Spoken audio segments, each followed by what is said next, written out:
आज हम आपके लिए करवा चौथ व्रत की पौराणिक कथा लेकर आए हैं। एक समय की बात है, एक साहूकार के 7 बेटे और एक बेटी थी। कार्तिक मास की कृष्ण पक्ष की चतुर्थी तिथि को साहूकार ने अपनी बहू और बेटी के साथ करवा चौथ का व्रत रखा। जब साहूकार के बेटे भोजन करने बैठे तो वो अपनी बहन से खाना खाने को कहने लगे तो वो बोली, भाई अभी चांद नहीं निकला, मैं चांद को अर्घ्य देकर ही अपना व्रत खोलूंगी।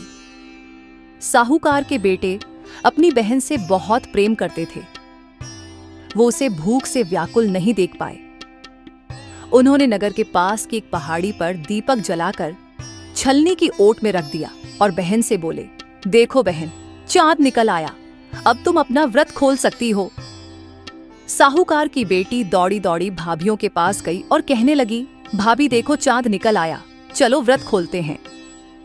ये सुनकर भाभियां बोली, बाईसा ये तो आपका चांद निकला है, हमारा चांद निकलने में अभी समय है। भूख से व्याकुल साहूकार की बेटी चांद को अर्घ्य देकर भोजन करने बैठ गई। जैसे ही उसने पहला निवाला तोड़ा तो उसे छींक आ गई। दूसरा निवाला खाने लगी तो उसमें बाल निकल आया और तीसरा निवाला तोड़ते ही उसके ससुराल से बुलावा आ गया। पति बीमार है, जैसी भी हालत में है, तुरंत ससुराल पहुंचे। मां बेटी को विदा करने के लिए जब बक्से में से कपड़े निकालती है तो बार बार काले और सफेद रंग के कपड़े निकलते हैं। वो घबराकर अपनी बेटी से बोली, बेटा रास्ते में जो कोई भी छोटा बड़ा मिले सबके पैर छूते जाना, और जो कोई भी तुझे सुहागन होने का आशीर्वाद दे वही अपने पल्ले में गांठ बांध लेना। बेटी बोली, ठीक है मां, और अपनी ससुराल की ओर चल दी। रास्ते में जो भी उसे मिला वो सबके पैर छूती गई। सबने सुखी रहो, खुश रहो, पीहर का सुख देखो, ऐसा आशीर्वाद दिया। देखते ही देखते वो अपनी ससुराल पहुंच गई। ससुराल के आंगन में छोटी ननद खेल रही थी। जब उसके पास गई तो उसने आशीर्वाद दिया, सदा सौभाग्यवती रहो, पुत्रवती हो। ये सुनते ही उसने अपने पल्ले पर गांठ बांध ली और अंदर गई तो देखती है कि उसके पति का शव रखा है और उसे ले जाने की तैयारी हो रही है। वो बहुत रोई। जैसे ही उसके पति को ले जाने लगी वो रोती हुई बोली, मैं इन्हें कहीं नहीं जाने दूंगी। जब कोई नहीं माना तो बोली, मैं भी इनके साथ चलूंगी। जब वो नहीं मानी तो बड़े बूढ़े बोले, ले चलो इसे भी। वो सबके साथ शमशान चली गई। अंतिम संस्कार का समय हुआ तो बोली, मैं इन्हें नहीं जलाने दूंगी। सभी लोग नाराज हुए और बोले, पहले तो अपने पति को खा गई, अब उसकी मिट्टी भी खराब कर रही है। लेकिन उसने किसी की नहीं सुनी और अपने पति को लेकर बैठ गई। परिवार के बड़ों ने निर्णय लिया कि इसे यहीं रहने दो, एक झोपड़ी डलवा दो। वो उस झोपड़ी में अपने पति को लेकर रहने लगी। पति की साफ सफाई करती और उसके पास बैठी रहती। दिन में 2 बार उसकी छोटी ननद खाना देने आती।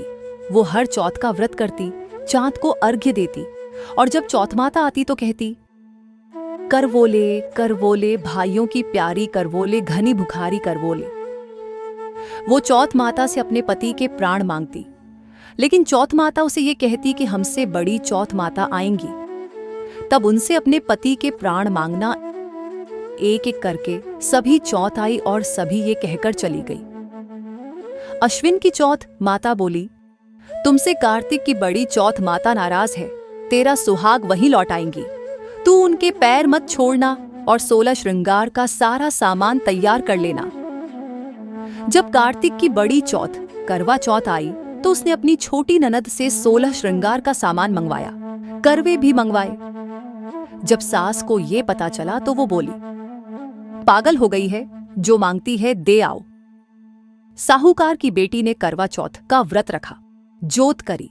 जैसे ही चौथ माता प्रकट हुई तो बोली, करवोले करवोले भाइयों की प्यारी करवोले, घनी भुखारी करवोले, दिन में चांद उगाने वाली करवोली। उसने उनके पैर पकड़ लिए और बोली, माता मेरा सुहाग वापस करो। चौथ माता बोली, तू तो बहुत भूखी है, 7 भाइयों की प्यारी बहन है, सुहाग का तेरे लिए क्या काम। वो बोली, माता मैं आपके पैर तब तक नहीं छोड़ूंगी जब तक आप मेरा सुहाग वापस नहीं करती। चौथ माता ने एक एक करके उससे सुहाग का सारा सामान मांगा और उसने 16 श्रृंगार का सारा सामान चौथ माता को दे दिया। चौथ माता ने आंखों से काजल निकाला, नाखूनों से मेहंदी निकाली, मांग से सिंदूर निकाला और उसे करवे में घोलकर छोटी उंगली से उसके पति को छींटा दिया। छींटा देते ही उसका पति जीवित हो गया और चौथ माता जाते जाते उसकी झोपड़ी पर लात मार गई, जिससे उसकी झोपड़ी महल बन गई। उसका पति जीवित हो गया। जब छोटी ननद खाना लेकर आई तो देखा भाभी की झोपड़ी की जगह एक महल खड़ा है। ननद को देखते ही वो दौड़ी दौड़ी उसके पास आई और बोली, बाई सा देखो, आपका भाई वापस आ गया। जाओ सासू जी से कह दो, गाजे बाजे से हमें लेने आए। छोटी ननद दौड़ी दौड़ी माँ के पास गई और बोली, माँ भाई जिंदा हो गया। माँ बोली, भाभी के साथ साथ तेरा भी दिमाग खराब हो गया है। वो बोली, नहीं माँ, मैंने देखा है, सच में भाई जिंदा हो गया है। सभी घरवाले गाजे बाजे के साथ अपने बेटे को लेने पहुंचे। बेटे को जिंदा देखकर सास बहू के पैर छूने लगी और बहू सास के पैर छूने लगी। बहू बोली, माताजी देखो, आपका बेटा वापस आ गया।